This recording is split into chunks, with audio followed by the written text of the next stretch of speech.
1,500 gold. He actually is going to go straight into the pipe here, opting to tank up even more. Rolling boulder from Zep misses again, but there's the best bomb, and this time Ohio's in trouble. Roar will come out, they have the magnetize, they get off the silence as well, and Ohio will get right click down. The exorcism will go from Mushi, doing a decent amount of damage to that aggressive. The Borslow comes through, he has no infest, he has the armlet toggle, needs to be careful, the Spirit Siphon coming out, the glimpse back onto aggressive, gets him back in there. They get the Grave off in time though, the open wounds will come through, they have the kinetic shield. There's the black hole, from the low ground, on to 3, Step as well as NM1 are gonna get chewed down, 3 dead, Mushi gets a double kill. DJ, are you kidding me, from the low ground? DJ, God, the crowd, he just goes insane as he hits the black hole of his life. And likely could just give this one up. The vision advantage with the Hawk does help.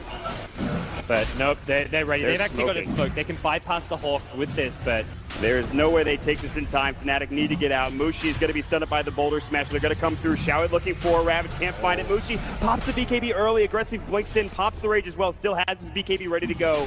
They really want to contest this and take it down as quickly as possible. They get the refresher for Ohio. It's coming out. Double Roar is ready. Can they find a kill off of this? Maybe he's walking up with the Silver Edge. Ohio's going to get caught first. Ravage catches onto 2. Black Hole counter initiation. Static Storm on top. Aggressive is low. They get up to Static Storm. Showit pops the refresher. It's not enough. Maybe he's getting chewed through by mid 1. They get up the Roar. They'll lose 2. They'll lose 3. They buy back on the Tide. He's got another Ravage. They have no buyback on Maybe. What an initiation from DJ. Secures another kill, and Tongfu is going to continue to push. They're not done. Mech still hasn't even been used. There's a hook. Howl brought all the way back to the base. Cleaned up by the fountain. And waddles his way back to the front lines.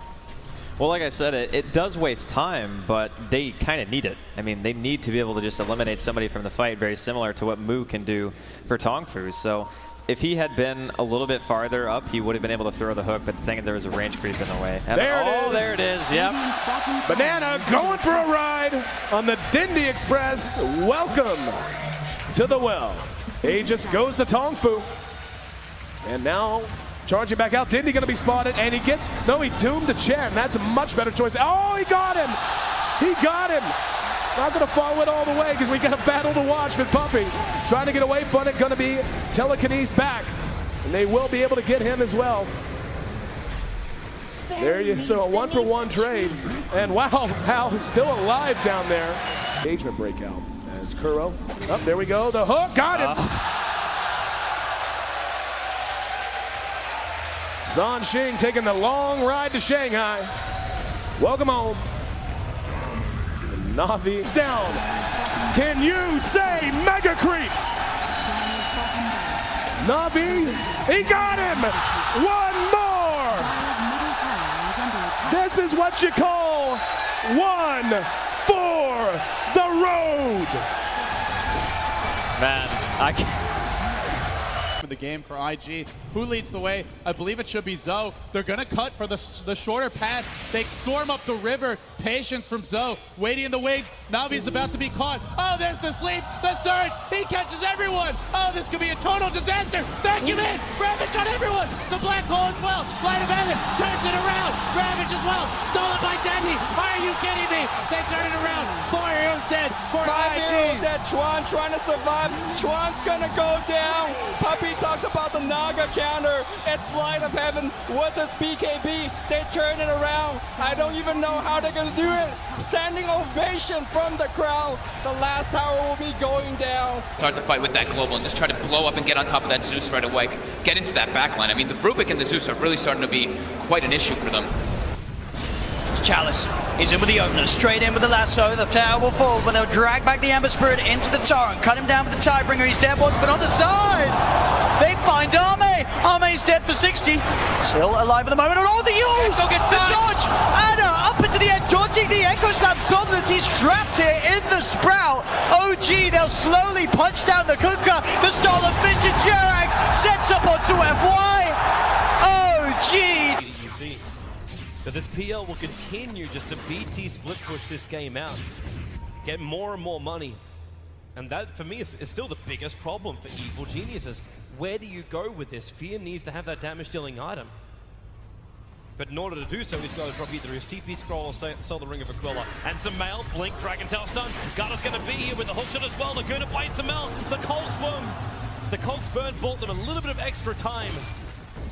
And with Sumail down and no buyback, Roshan is a very, very juicy target here for CDEC. Yeah, EG are going to know they're going for it, though. First of all, it would be pretty obvious from the lane situation, but they also have a good ward around the river area to see that CDEC are moving in there now.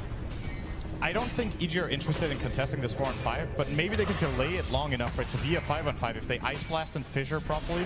There is no hook shot. They're all together.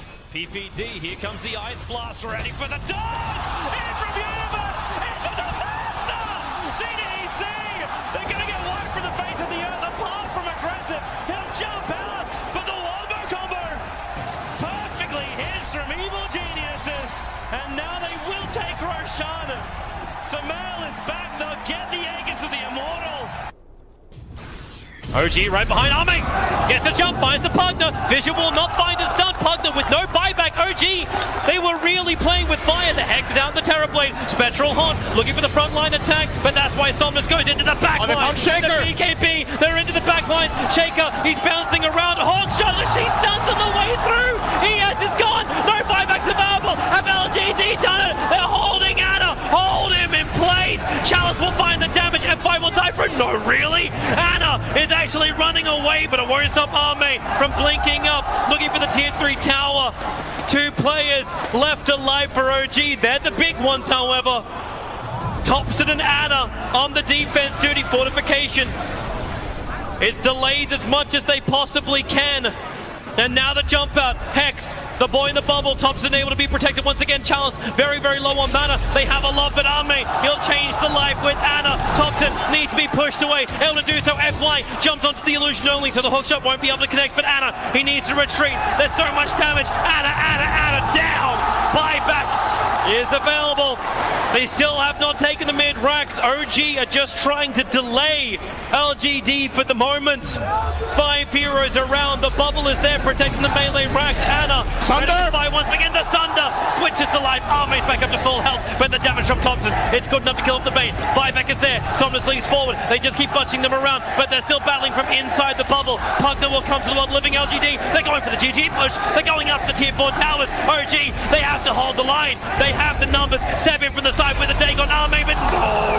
Sunder is back up. It is there. Chalice will fall. They lose the Enchantress. FY pushing around Anna. He's so low. Can they get the die back on him? You bet your Nelly they can. Arme still very, very low. The blast will kill him off. But buyback. LGD want this now. LGD, or can they? Backing up? No, they're not. Terrorblade. BT's forward. The ball is up. Thompson needs to defend. X-Nova very visible. You've got a very, very low life Mirana. But OG, they can't find the target. X-Nova, he's got the grip. He's got the control. He's got the kill. Thompson is down, but ES is up. Where the Echo slam. Oh, there it is. Forward. There's your slam. There's the dunk. There's the play. Jirax, the savior of OG.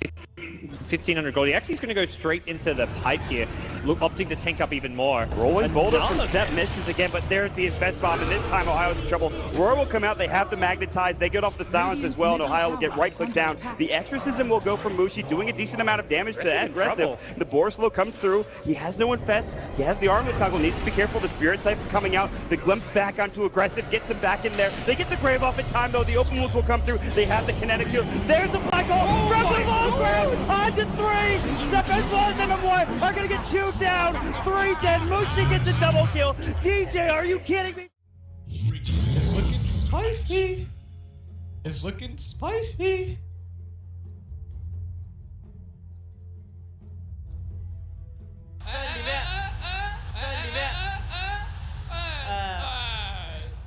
Radiant's turn to pick. Keeper of the light. Diamond's turn to pick. Blackwork.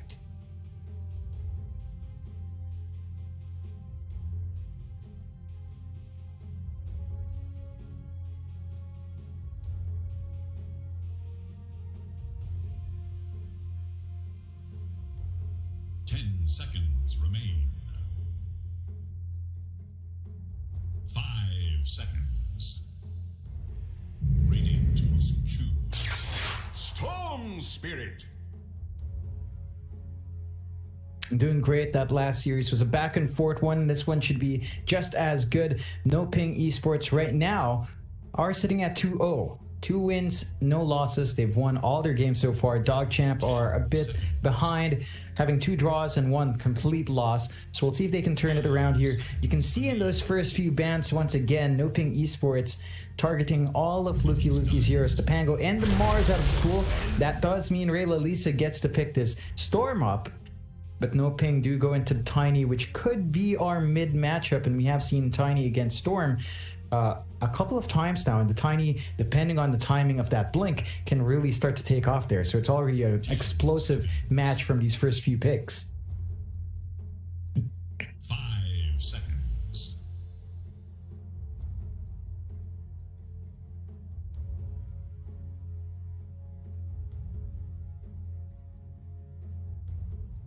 I should have seen that one coming.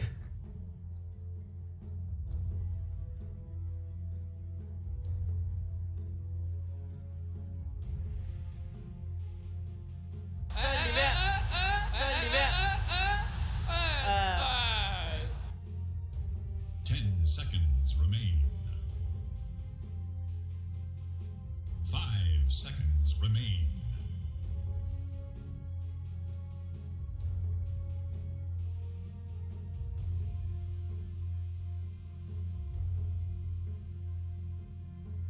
Dire's turn to ban.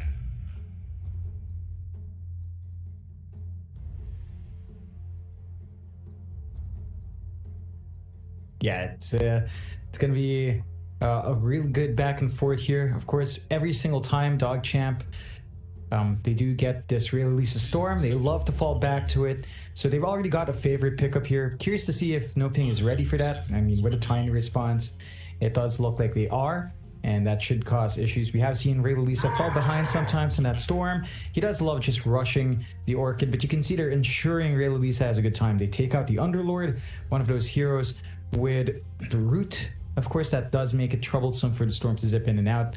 And we'll see if DogChamp can pull for that performance that they did have against 2-Base, as you mentioned. That was a pretty explosive one. There is a bit, you know, it's like a bit of a grudge match coming out from the NADPC in that one. You have to remember, though, a couple of things did happen. I think NoPing, of course, they are 2-0. They did beat out Ego Boys, and Ego Boys beat DogChamp. So in that hierarchy, NoPing is on top because they beat the guys who beat DogChamp. So on paper, you know, NoPing has the advantage coming in here.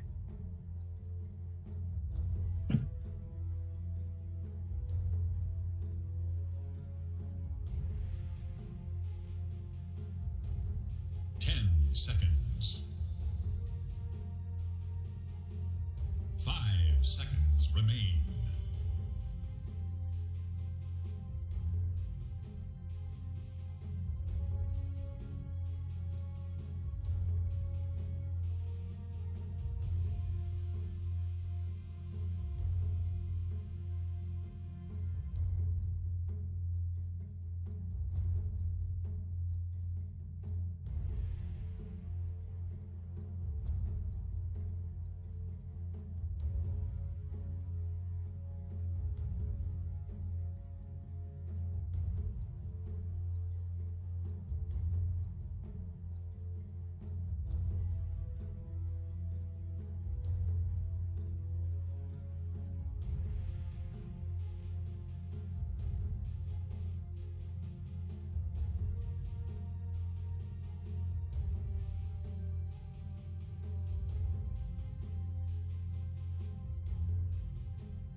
It is Radiant's ban. Radiant's turn to Yeah, it makes it tricky. So I think NoPing are gonna have to run that Tiny core to get the most out of it. They do pick up the Tidehunter next. So you've got Clock, Tiny, and Tidehunter, of course, just getting a lot of work done early on. They can play around a Ravage in team fights. Does give them some good stun against the Storm. Right now, they don't really have the best lockdown. You do see the instant responses, though. DogChamp with the Undying finally making its appearance. It's been a while since we've seen that Undying. I think we saw it maybe once here in the Pro Series so far. There are a lot of strength here to sap away from. Clock and Tide are not going to enjoy that for the most part, and that does enable DogChamp to play aggressive. Imagine a trial lane with Undying Keeper of the Light with Chakra Magic up. That can be annoying. Decay is not a long cooldown at all, so you can keep spamming it out. Fixes mana issues for Undying if you do want to play aggressive. But NoPing, they pick up that CM, and we have seen that specific pickup cause issues for Rayla Lisa. The root from the Frostbite makes it hard for him to just run in and out, and that is going to allow setup for the Tiny and the Clockwork to follow up and just burst Rayla Lisa down. So it's a good targeted pick here from NoPing Esports, understanding what DogChamp want to do with Storm. And Rayla Lisa, he doesn't tend to go for these defensive items early. He almost always goes for the Orchid first, which does leave a lot of room for that CM to be effective here.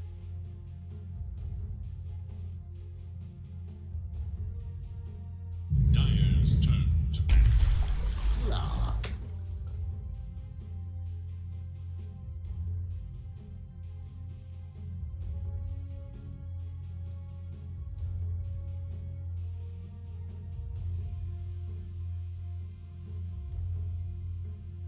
Seconds.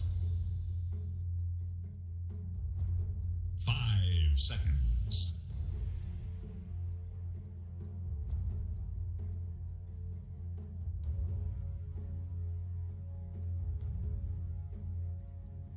Dire's turn to ban. Dire's turn to ban.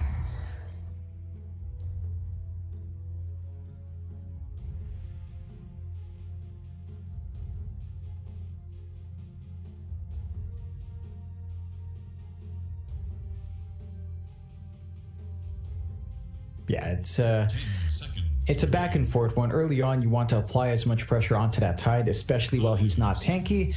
I'm expecting the Slark Undying lane to actually be highly effective in level 1 to level 3. After that point, the Tidehunter should be durable enough to get some spacing out. So we'll see if NoPing can get that done, and if DogChamp can abuse this early lane they do have with the Slark Undying to make it hard for the Tidehunter to find that space out.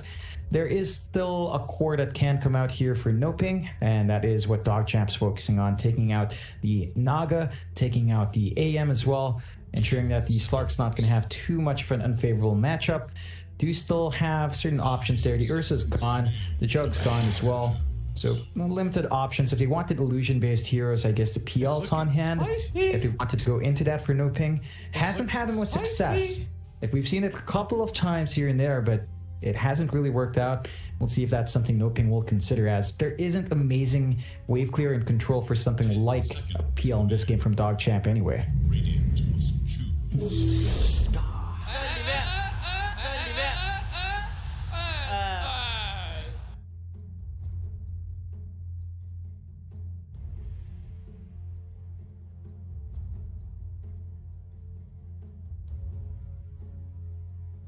Seconds. 5 seconds.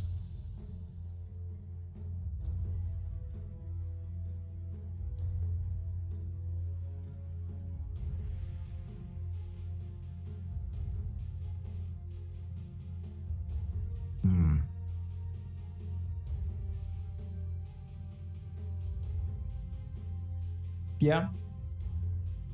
Bless you, Mike. Hopefully you're okay. It sounds like you're dying there, because I can't quite see you. Hopefully you're fine. Are you okay? That's a lot of coughs. Okay. it happens. Still, NoPing and that PA you mentioned could slot in. I think it's perfectly fine here. You don't have anything directly to worry about. You don't have the best heroes though to clear out the Undying Tombstone. That's one worry, especially if you are fighting around, say, a cliff area where the Tombstone can come out on top. So there's a lot of team fight on DogChamp's side to kind of get that done. I mean, NoPing, they do have Ravage. They've got the Freezing Field. They've got the Avalanche Toss. But, you know, it's a long cooldown on the Ravage in comparison. Whereas NoPing play around Ravage a lot more. DogChamp don't really care about cooldowns. I guess there's the wall cooldown if they want to. The Tombstone's pretty long, but it's not a priority spell. So there is more uptime for DogChamp if they do end up in those big fights, and NoPing, I guess something like the PA does play in nicely. It plays without having to wait for that Ravage to be up. And you do have minus armor in the Gush. So down the line, the PA is going to be really hard to deal with in terms of raw damage, as you will have a Desolator up at some point as well.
It's all right, you know. It's a long day. I don't know if the viewers are aware. We are casting from a different region, so there's a misalignment of our time zones. So meal times are a bit different as well.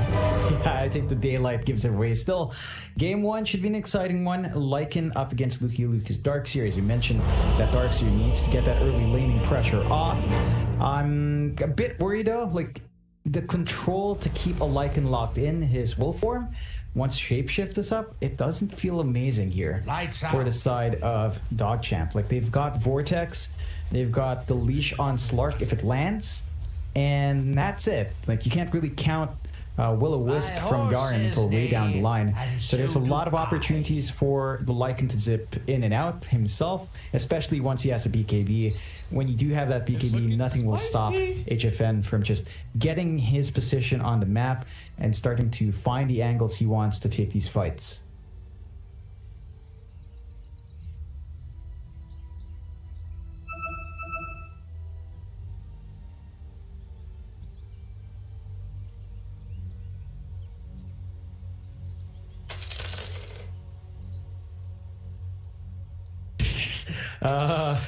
I think I understand that one.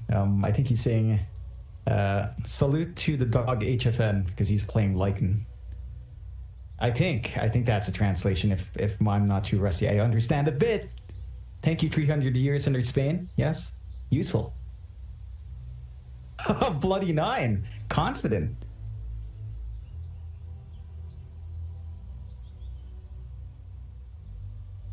Nah, they're just saying, hello, friends, how are you doing? ¿Cómo está? You know? You good at bubbles yet? What the heck are you talking about? 1,000 games all took. Alright. Alright.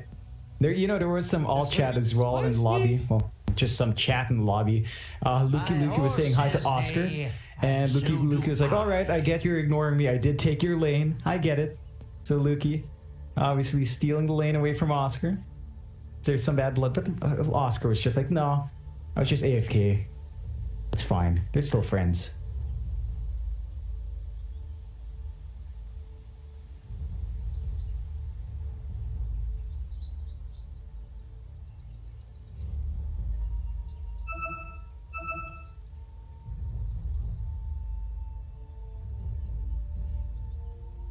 Oh yeah.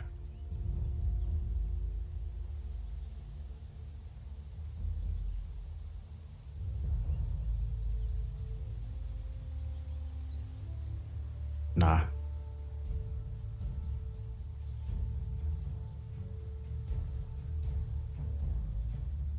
That they are. The timings that Luki will look for, and his itemization is going to be really important.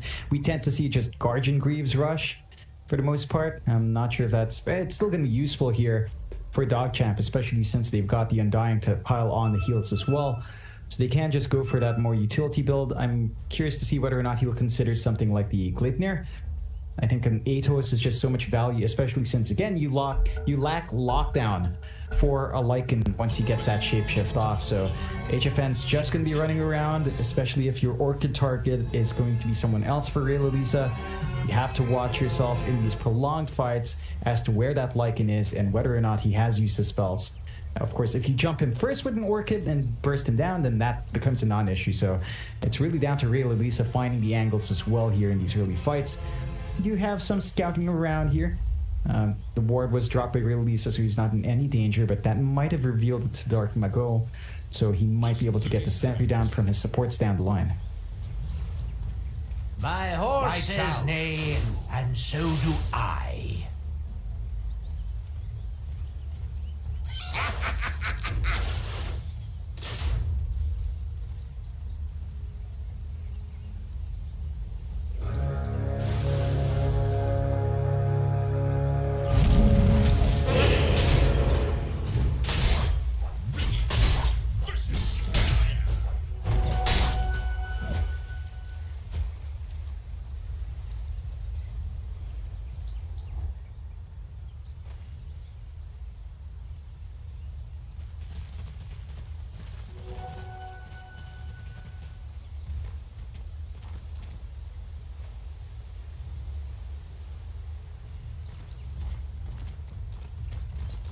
And that does even out the start, at least for Realisa. Playing without vision, though, makes it hard. Power Rune's going to be important for him, but the initial level here should be good for Dark Mago.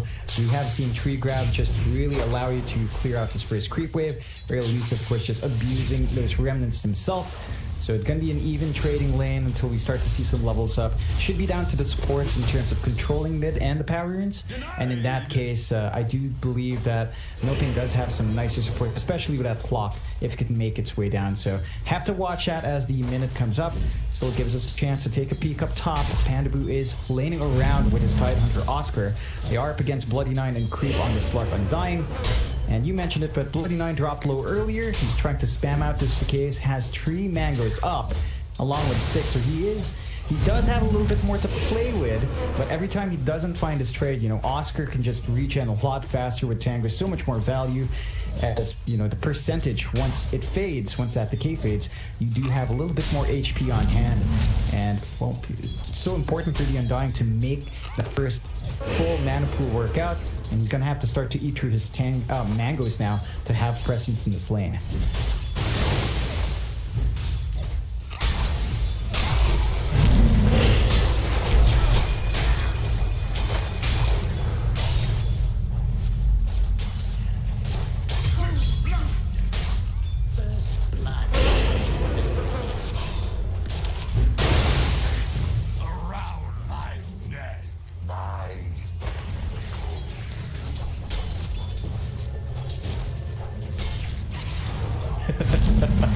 They ignored the tombstone. That's a pretty big mistake. It's a level 1 tombstone, doesn't take too many hits, and it is a good chunk of gold if you found it. So they prioritized trying to kill off Bloody Nine. A bit of a mistake there coming out from NoPing, and that does allow Bloody Nine to just get a pull off and maybe get a reset as well. So a good start already here for DogChamp. Gives us a chance to take a peek bot.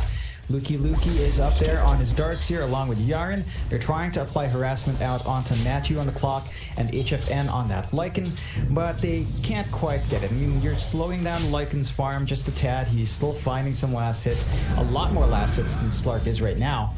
And they can at least zone out the wolves, so HFN's just constantly forced to micro them away instead of applying harass and getting last hits. This does mean it's pretty much for the most part an even farming lane for both sides.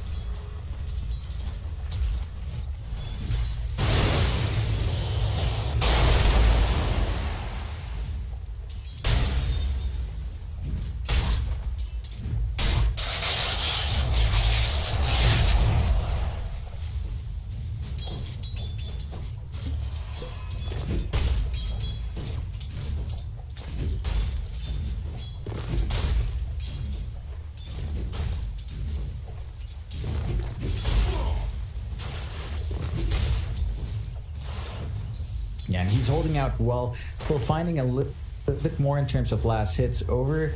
Not tiny, but Dark Mago's taking control so well, and you have to watch that.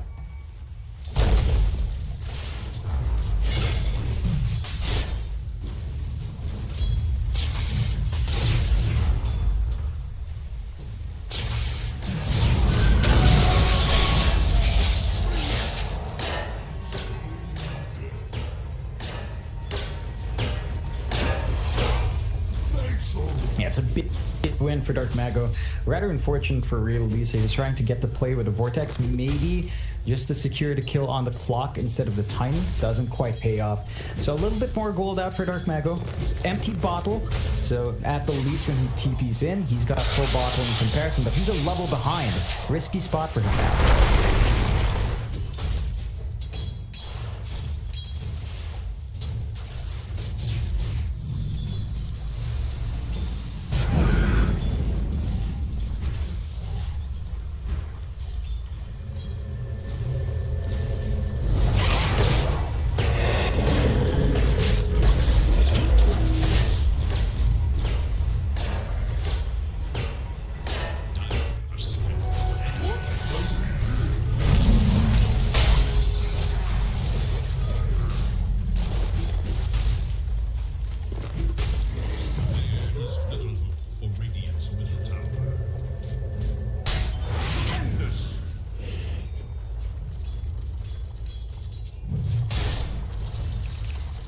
Yeah, it's a good use of his time trying to apply that pressure. They don't find the kills up top, so Creep is still finding a somewhat steady source of farm. Again, it's not as good as her Lycan down bot, but his lane up top is under a lot more pressure.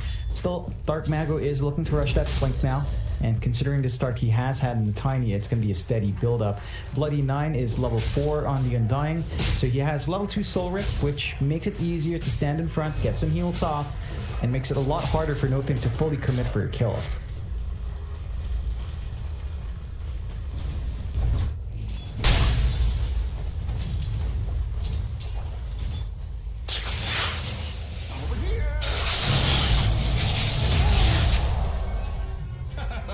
You're making the charms Lights out. wasted on me.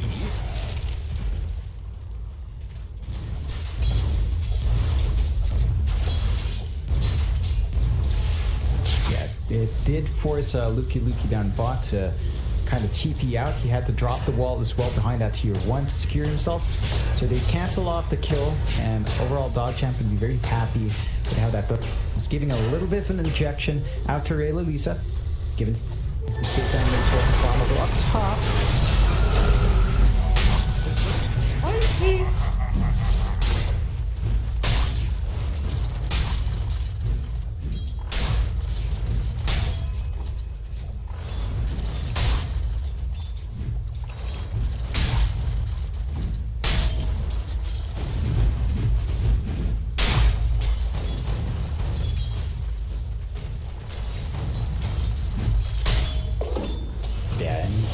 Forced to be a lot more forward here with the Undying as well, although Creep, Dark Mago.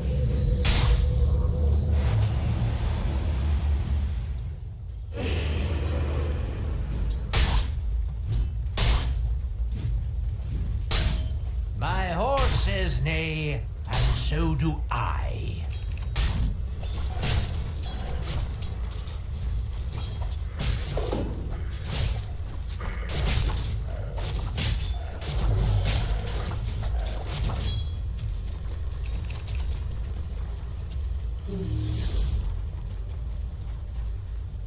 No, he's got those early Necronomicons, he can shove the lane out, he's got a lot of presence. You don't necessarily want to kill the creeps there if you're Luki, as you will burn through your mana, burn through a little bit of your HP in exchange.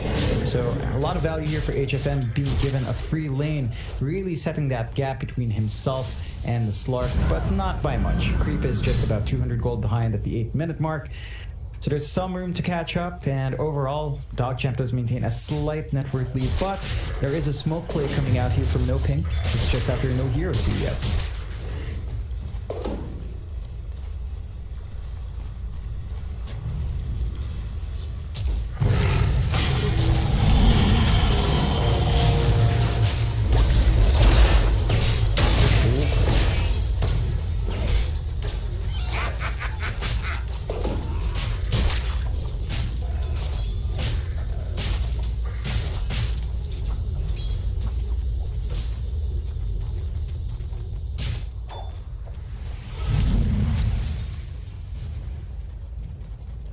Yeah, it's a good start on that bot lane for NoPing. Probably the best lane they have on hand. Really surprised. I didn't know this interaction, but when you drop the wall and you get shapeshift Lycan, it doesn't take the shapeshift speed. So the actual Lycan clone just goes at this base speed of Lycan without boots. And it's actually pretty strange to see. Still, NoPing are keeping that aggression up. They smoked once more, and these two supports still want to find some kills.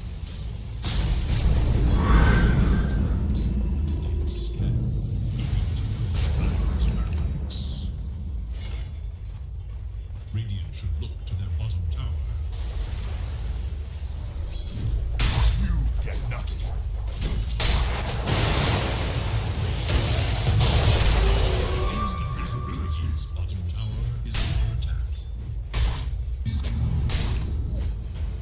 Oh, HFN. Lights out.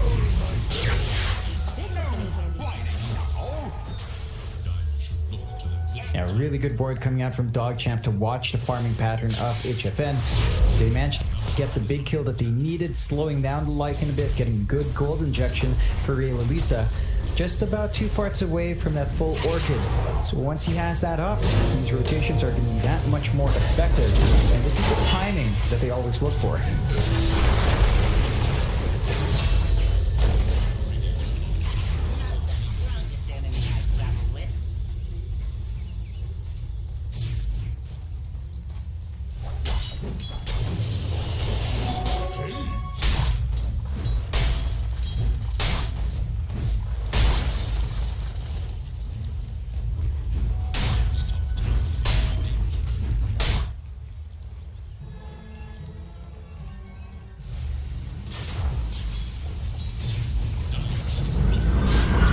Set up for it well. He only lacks that Orchid recipe, 20 gold away, and once he's got that up, you should expect more activity coming out from him. He should be punishing HFN, and we have seen what happens when HFN is dived on. Very easy to take him out if he's not low for him, although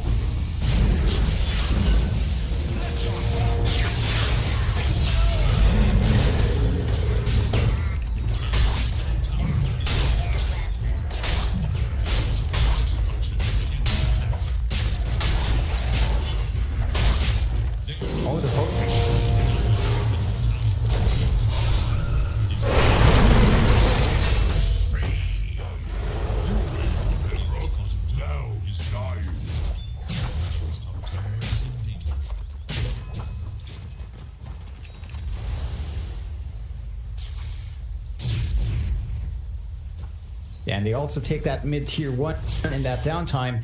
They managed to take a big objective on the end of NoPing, playing to the strengths of this Lycan.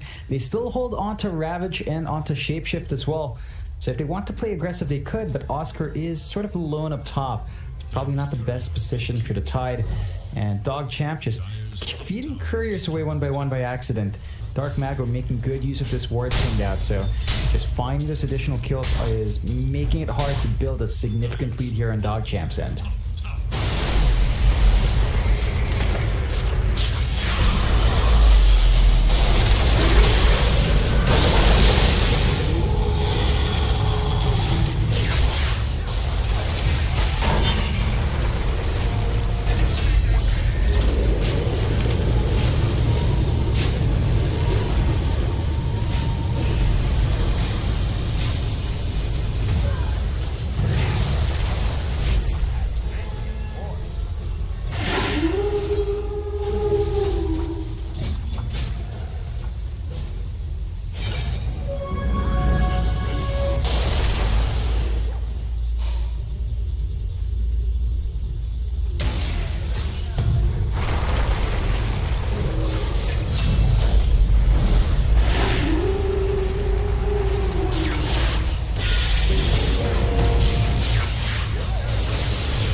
Oh, the hook.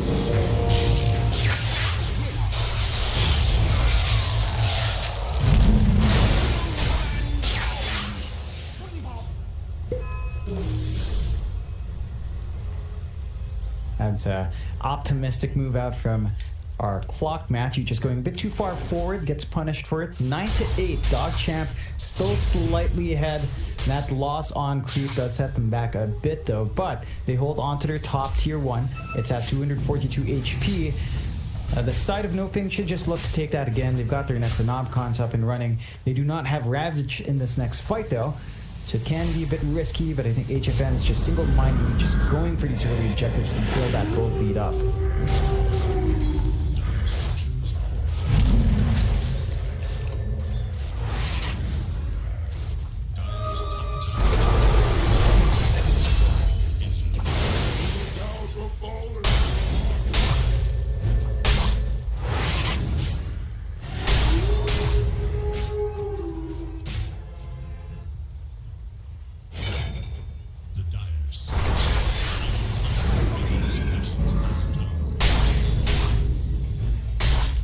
Just good game sense coming out, really good scan to figure out that they were still playing that top jungle. They're not relenting on this aggression here. They have Ravage back up on Oscar. They can look to fight if they want to. Lisa is just clearing out those Necronomicon creeps and doesn't need to worry too much about mana because Yaren is around with Chakra.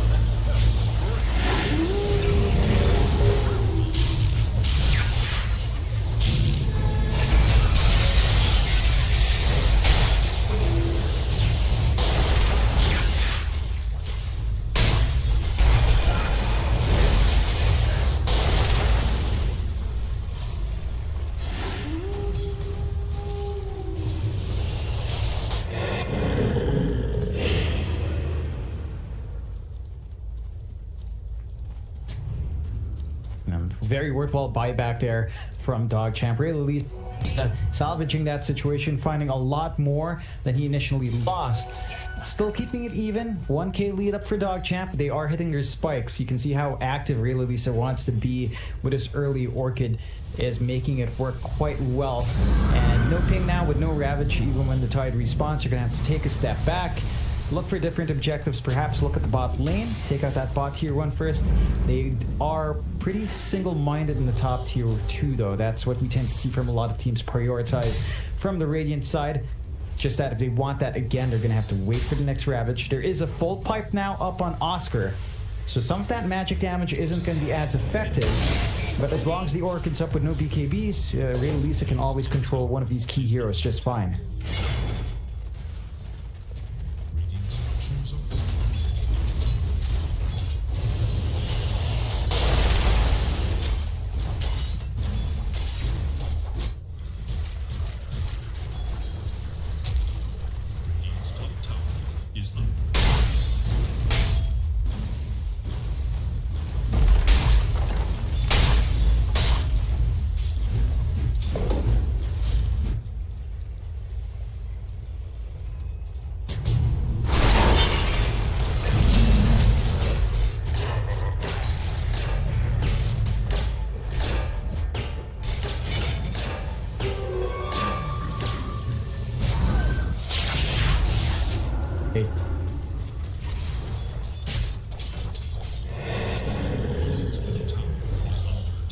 Yeah, and that's the one issue. You can get the Orchid off, but if he manages to pop the shapeshift beforehand, the control is lacking. You don't have a way of locking in that Lycan, although they rotate out.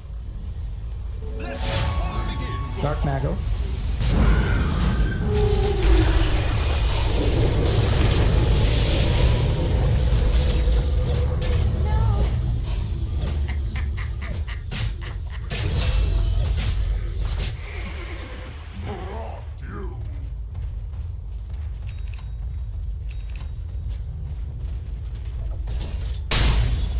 It's so much more worthwhile there for NoPing, slowing down that storm. Really, just a bit too far forward, although.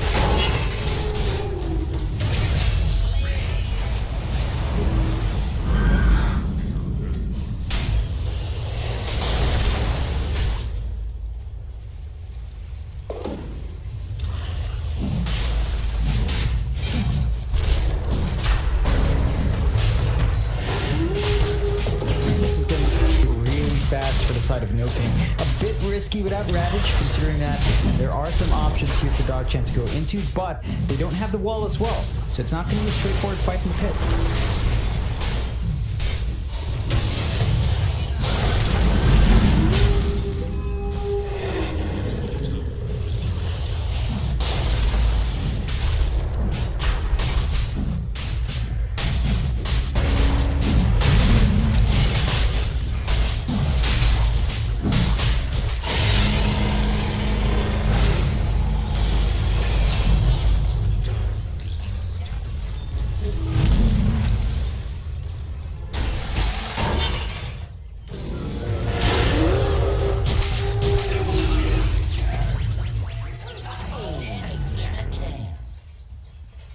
Oh yes, the guy just delivers every single time, finding those angles, opening up these opportunities for NoPing. DogChamp taking a couple of losses there. They're gonna have to face up against this early Aegis from HFN, and he's already rushing out his Assault Cuirass. So he's gonna have a lot of armor on hand. You will need to try as best as possible to lock in HFN with the Orchid first, as he didn't opt for a BKB. The issue is, Lisa has a hard time targeting him. He stays at the back very early on. He's forced to go for supports or for the Tiny. And even if he goes for Dark Mago at this point, he is very tanky as well on the Tiny. So maybe some reprioritization of those targets, although the catch Bloody 9.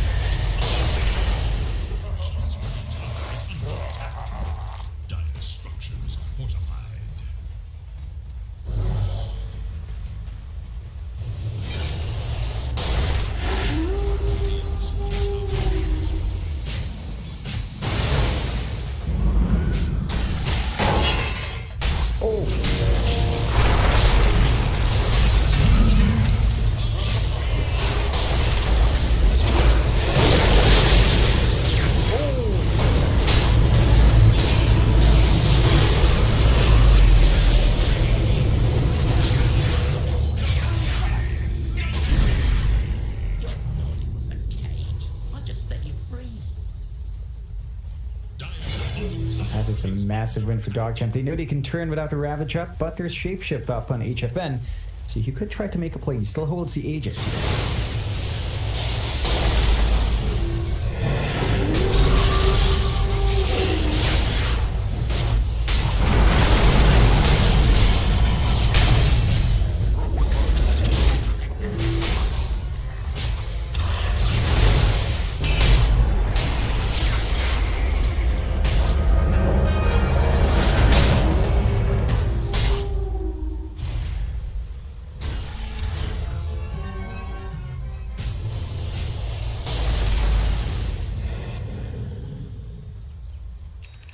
Yeah, it's a bit sloppy coming out from NoPing, not able to really get the spacing out that they wanted to. Good exploitation from DogChamp to get that done though, and they do manage to tie it in just a bit more. 21-16. NoPing still in the lead, but they have found some good pickoffs. Lisa is targeting really well on the Storm, punishing Dark Mago for still not having that BKB up. He did actually diverge for the Crystallis here. He was queuing the BKB up earlier, but bought out the Crystallis first. So with no spell immunity, that Orchid is always going to do a lot of work.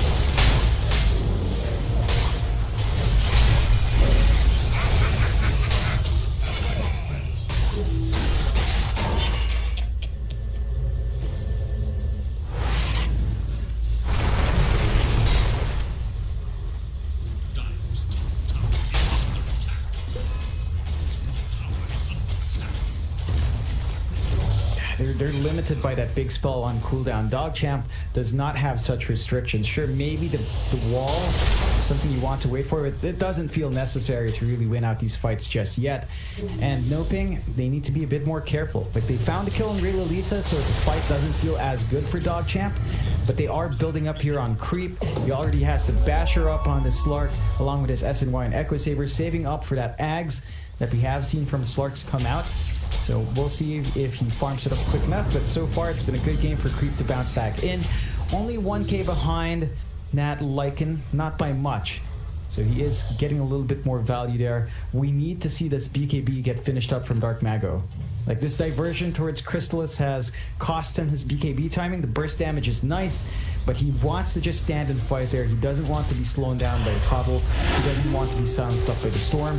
And that has been a consistent issue for NoPing. They've even got the Ags up now on DogChamp for Yaren. So the Will-O-Wisp is here, and without spell immunity, the control is building up for DogChamp.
It's a topsy-turvy fight. DogChamp not getting as much as they'd want there, even if they found the Lycan. They lost Creep and Real Elisa, two big heroes to drop. They did force Ravage out, so they're going to have another window where they could just throw their bodies forward without worrying about that spell. And that is where DogChamp shines once they force out the big team fight spell. And that is enough gold for Dark Mago to be very close towards a BKB though. And that's going to be the major timing for our Tiny to be back in this game. Because of this Crystallis, it sort of is paying off. The burst damage is there on Dark Mago. You saw how surprised Real Elisa was, going from like half HP to nothing in the end and just gets punished out. So very important for NoPing to get this move right into the BKB for Dark Mago. I think they should be able to find it before the next Ravage is ready to go. And they are also still staying steady on HFN. Has kind of stalled behind after the AC, but is also actually, I think that might be his BKB flying in. No, he's just getting courier out, but he already has the Ogre Axe ready to go, so he can just go into his own BKB, and once you have that, no issues remain for the side of NoPing. So DogChamp have to play while they're still fairly strong, and they are smoked up here.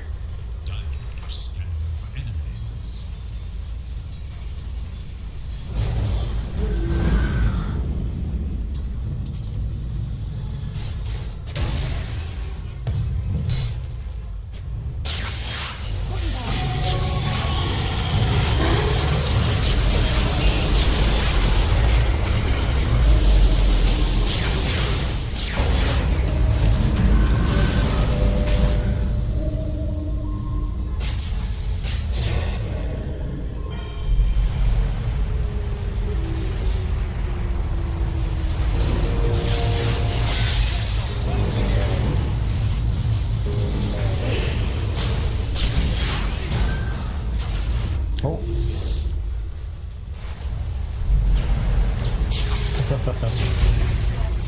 These jukes though. Yeah, it took them a while. That does buy enough space for everyone else to really just head off to the other side of the map.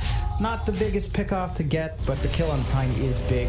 They even get a blink up on Yarn so he can reposition himself to drop bigger will-o-wisps, and that has been causing issues for NoPing. They took that fight without Ravage. As you mentioned, they just cannot get the same level of control out, and they will drop a tier 2 bot. So DogChamp just making good use of that downtime. And the side of NoPing, they really need to just time themselves around Ravage now, which is the main limiting factor. They do spot out the Roche, but there are wards here knowing that movement is there, and DogChamp can just force another fight out.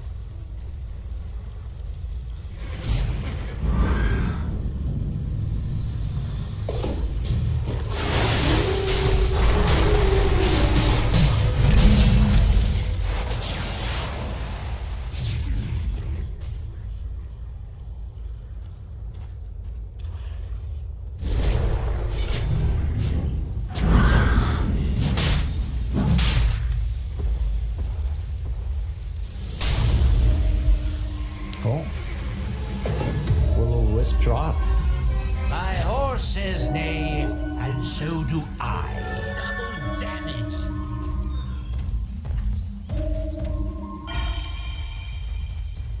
Stupendous.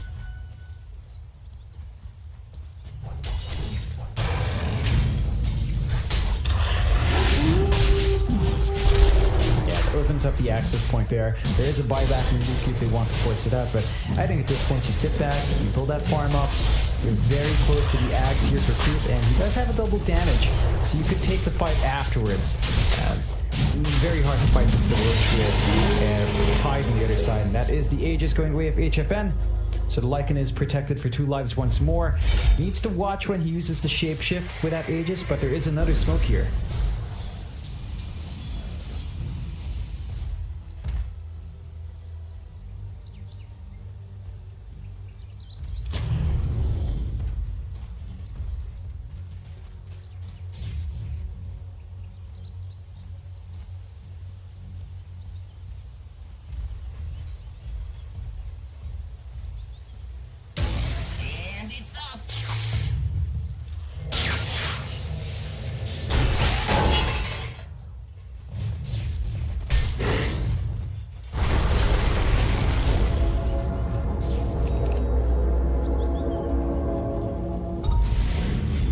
No, valiant effort, but smoke does not line up for either side still.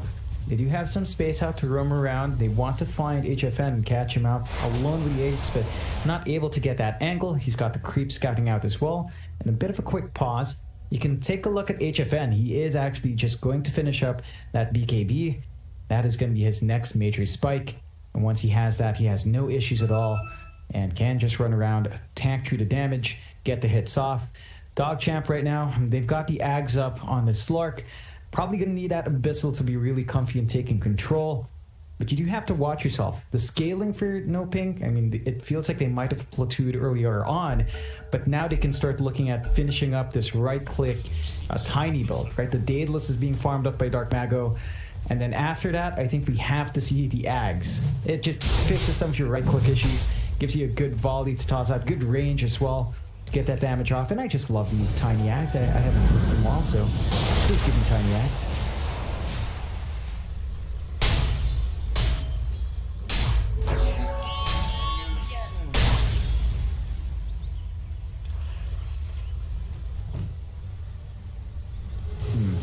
You know what I'm curious about is we haven't seen a tiny go for, say, a shard. I think this is actually one of the games where you could say shard is a decent pickup on tiny. That Craggy breaks up Ray Luisa's jump in. It'll break up the Slark's jump in as well because they don't have BKBs. So if Dark Mago wants as well after this Daedalus, if you want some extra protection, I think this is actually a pretty good game for Craggy.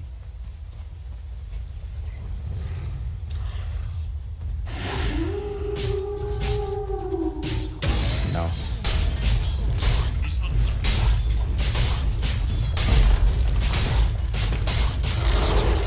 Such an annoying spell. Do you remember before if you were playing Wind Ranger and there's a tiny and you focus fire and you just don't do anything?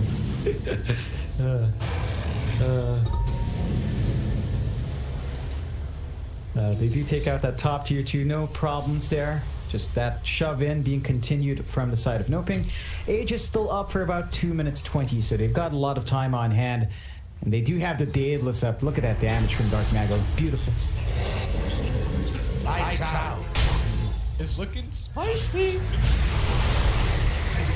Nope. It's looking spicy.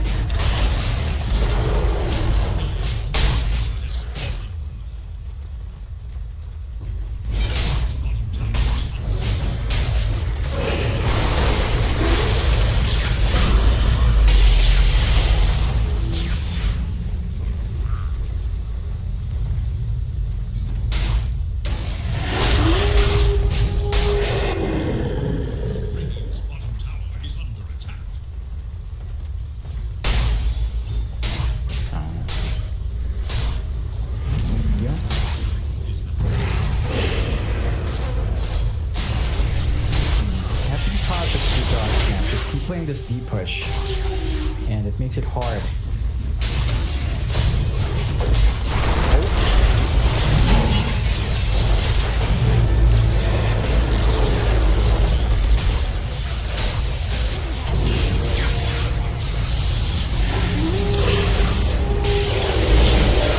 Still alive.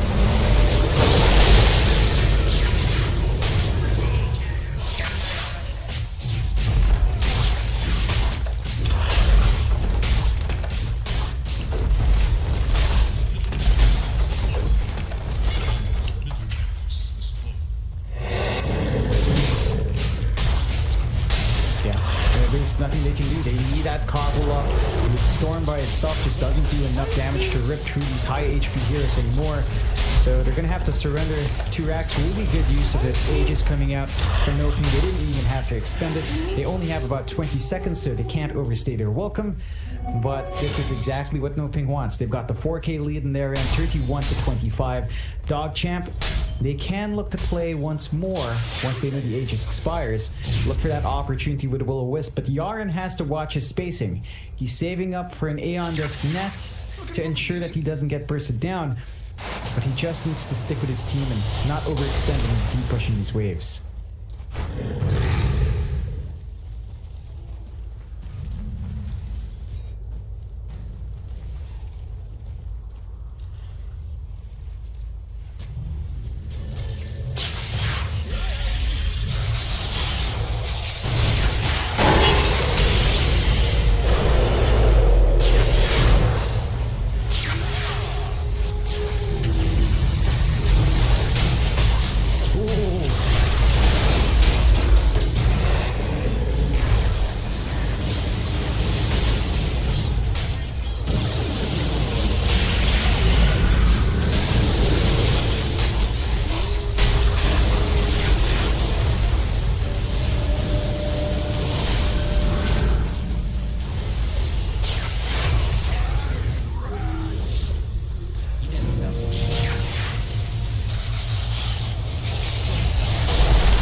It's a lot going the way of the side of DogChamp. They do have to watch your tier 4s. The waves were shoving in, so they're not going to be able to get anything done. Of course, the mid lane was still protected as well with backdoors, so they can't really go through because that tier 2 still stands. They only have the bot lane to play with.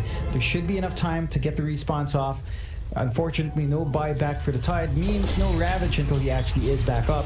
But you can just force the buyback in the Tide if you need to. Creep is now really tanky with a Heart flying up. And that Slark is a constant issue. The Basher just ruining NoPing because they have no way of kind of just standing there and fighting here.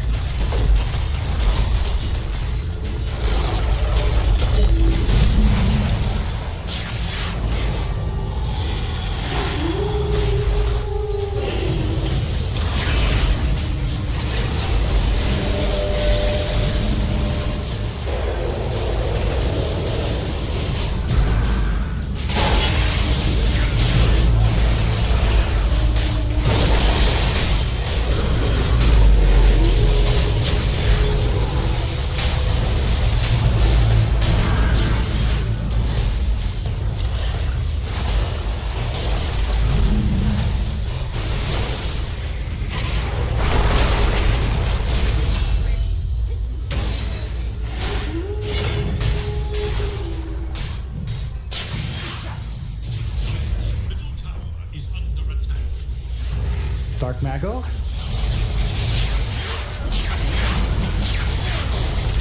Oh god.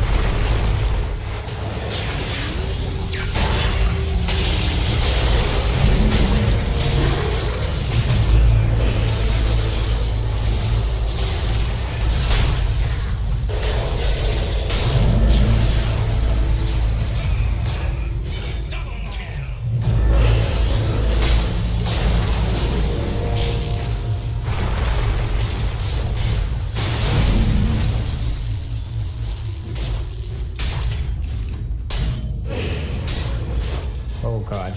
This is scary. Real Elisa has the AoE Vortex up with the Ags upgrade, so they have even more control with no buyback in life. They will have to surrender this.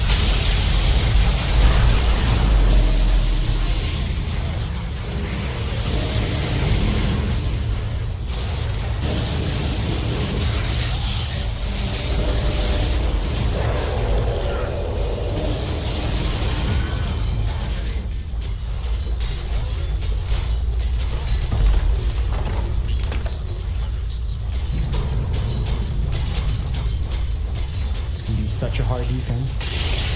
No Ravage as well.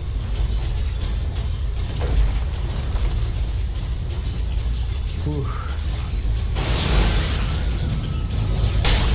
4k HP. Like, you can't stop this right now. You don't have the damage to deal with it. And it's gonna rip right through 20 seconds. So there might be enough time to maybe save out the Ancient itself. Good disarms coming out from Oscar.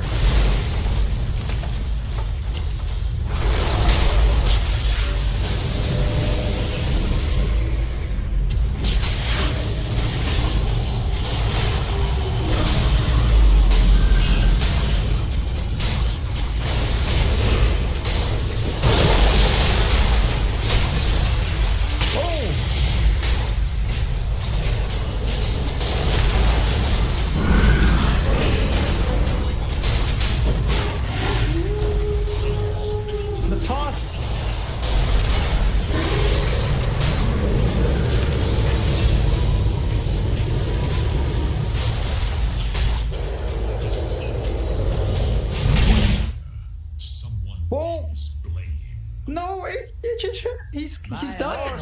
Oh. And so do I.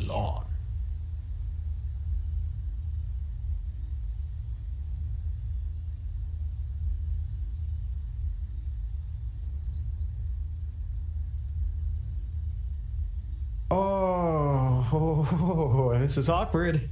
How many hits on that Ancient? 487 HP, Mike. Slark hits for 300. Of course, with the armor, yada yada yada. 2 hits. 2-3 hits.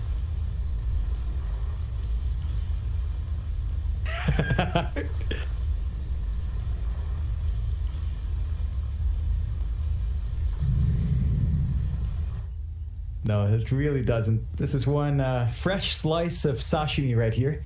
If they do manage to chop this fish down. Not a very good slice of fish, though. Sashimi. Yeah. Yeah. Not a very good slice of it, though. Slark doesn't look particularly fleshy or fatty. It's a bony cut. But this is terrifying. Like, they've got the control. It looks like they... Okay, the disarm's there. Crystal Nova's on. And not stacking the stuns yet. But it's so hard to burst him down. He does not have Dark Pact for 6 seconds. He does have his Moon Shard in as well.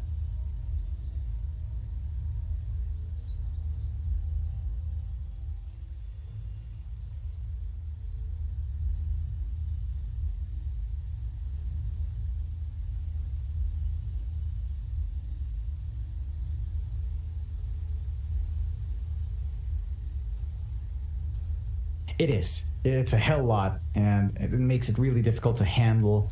Slark, they don't have enough damage, don't have enough control just yet. I mean, this is the one thing with the Tiny, right? Like, you go for the Daedalus, you don't have right-click speed. So, on paper, Dark Mago could burst him down, but he doesn't have enough attack speed to get those crits off to proc. That's going to cause some issues here. I don't know how this is going to end up. It does look like the Ancient might just pop, but... You don't have Vacuum here. You don't have Vac. You have a Force Staff on the CM, but Panda Boo's stunned up. And even the Force Staff might ruin it because they're all clumped on the other side.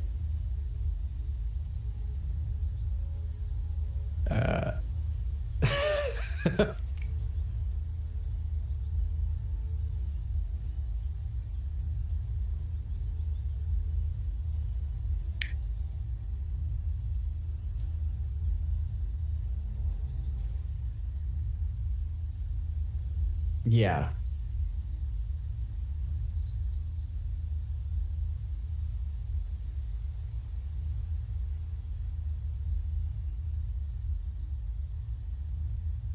Yeah. Okay, so let's say Slark dies. Luki's still here. He's got Guardian Greaves. He can get off 3-4 hits in the Ancient by himself. Maybe he gets 4-staffed. But they've tossed all their spells onto the Slark. They've got Avalanche left. That's it. So I'm not sure if even killing off the Slark alone is going to be enough to stop Luki from just ending this game. And Yaren's here as well. So they could just singularly focus down on the Ancient. Ravage is way too far off. Was just popped. So it's a tricky one, but I think DogChamp should have it. Maybe.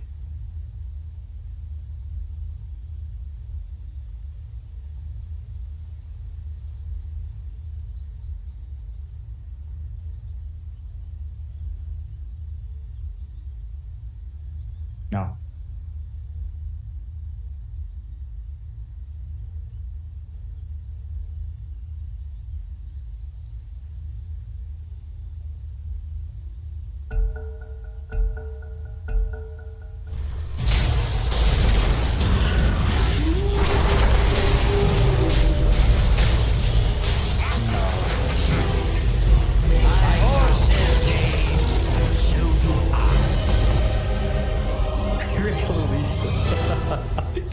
Yeah, that's it. Yaren win betters.